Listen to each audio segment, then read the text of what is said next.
Sabe aquela sensação de estar com um pé no acelerador e no freio ao mesmo tempo? De querer muito, mas muito mesmo fazer alguma coisa, mas simplesmente não conseguir? Pois é. Hoje a gente vai mergulhar fundo nesse circuito, tanto neural quanto emocional, que nos prende. É um padrão, que transforma a nossa vontade em paralisia. E o legal é que a gente vai fazer isso seguindo os passos de uma jornada real de descoberta. É uma pergunta que todo mundo se faz, né? A gente está ali, diante de uma tarefa, e às vezes é uma coisa super simples e mesmo assim parece que uma força invisível congela a gente no lugar. Por que será que o nosso corpo e a nossa mente, assim, do nada, se recusam a obedecer? O comando é vai, mas eles não vão. É como se fincassem os pés no chão e a gente fica ali, só assistindo, sem entender absolutamente nada do porquê.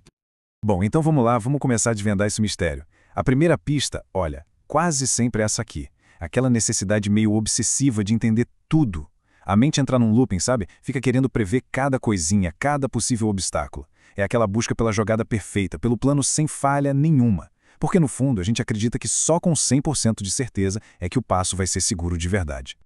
Só que essa busca toda por certeza, na verdade, é só a ponta do iceberg. Porque por baixo dessa camada de lógica tem uma emoção pulsando.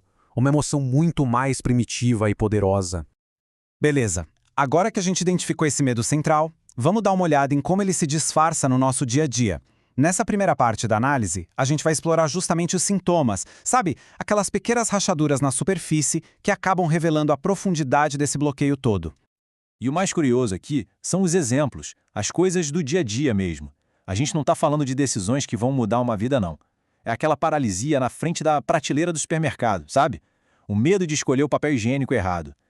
É a tensão de dirigir com alguém do lado, no banco do passageiro, sentindo cada movimento seu ser julgado.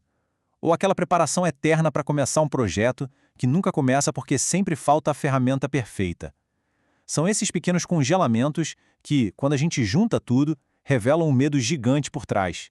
Certo. Mas um medo desse tamanho não nasce do nada, né? De onde é que ele vem? Olha, para entender por que a gente trava hoje, a gente vai precisar virar meio que detetive do nosso próprio passado.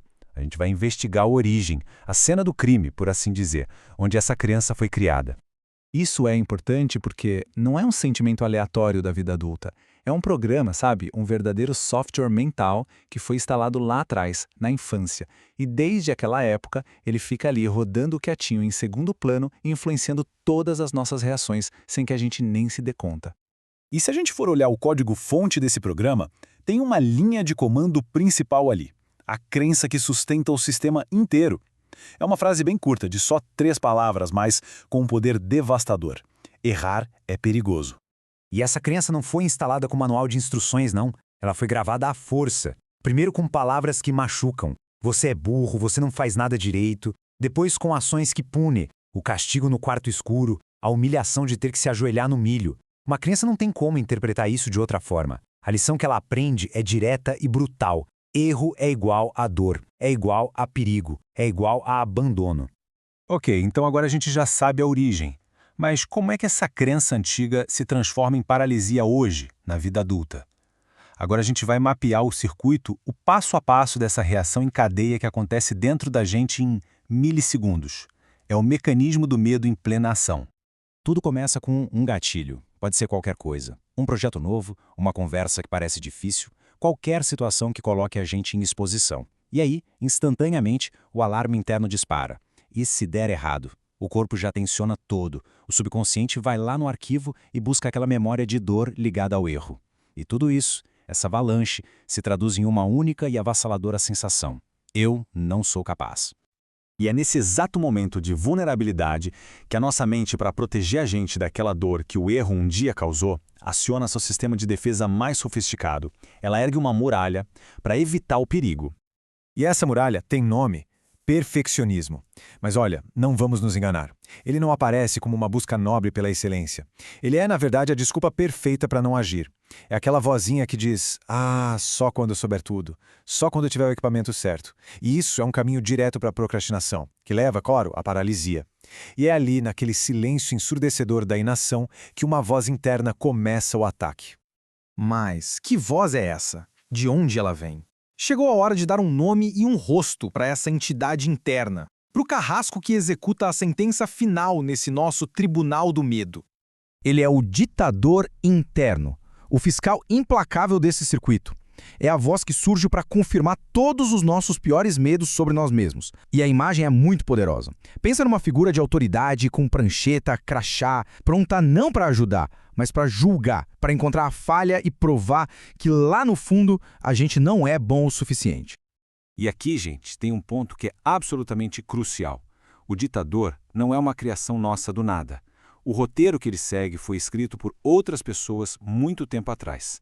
Aquelas vozes que um dia disseram "você é burro", a gente internalizou. Elas se tornaram a nossa própria voz, que agora, do lado de dentro, acusa "você é fraco", "você não presta". E como se não bastasse, esse ditador não age sozinho. Ele tem aliados muito poderosos aqui no mundo exterior. Ele é alimentado pelas expectativas da família, pelo perfeccionismo de um parceiro ou parceira, pela pressão social para a gente ser o profissional impecável, o pai ou a mãe impecável, a cultura, a sociedade, parece que tudo reforça a voz dele. Ufa, certo. A gente mapeou o sintoma, a origem, o circuito e o executor. O cenário parece bem sombrio, né? Mas então, como é que se quebra essa corrente? É agora, na parte final da nossa análise, que a gente vai focar na única ferramenta capaz de desmontar essa armadilha toda. E a chave para a liberdade está bem aqui, numa única e poderosa revelação. O bloqueio nunca foi sobre capacidade, nunca foi sobre inteligência, sobre talento. O bloqueio era e é emocional. Ele era um sistema de defesa, uma armadura antiga que foi criada para proteger uma criança, mas que hoje só serve para aprisionar o adulto. E o mais bonito disso tudo é que a libertação não vem da luta, não é na força, ela vem da compreensão. O simples ato de observar o circuito em ação, de perceber o gatilho, sentir o medo, ver o perfeccionismo aparecendo e ouvir a voz do ditador, só isso já começa a desmontar o poder dele. É como acender uma luz num quarto escuro. A consciência é a luz que desfaz a sombra. E para a gente terminar, fica aqui uma pergunta, um convite à observação. Conforme o dia for passando, tente escutar. Qual é a voz do seu ditador interno? Que palavras ele costuma usar? O que ele te diz? Só o fato de reconhecer essa voz, sabe, sem brigar com ela, só notar que ela tá ali, esse é o primeiríssimo passo para recuperar o controle. E na verdade é o começo de tudo.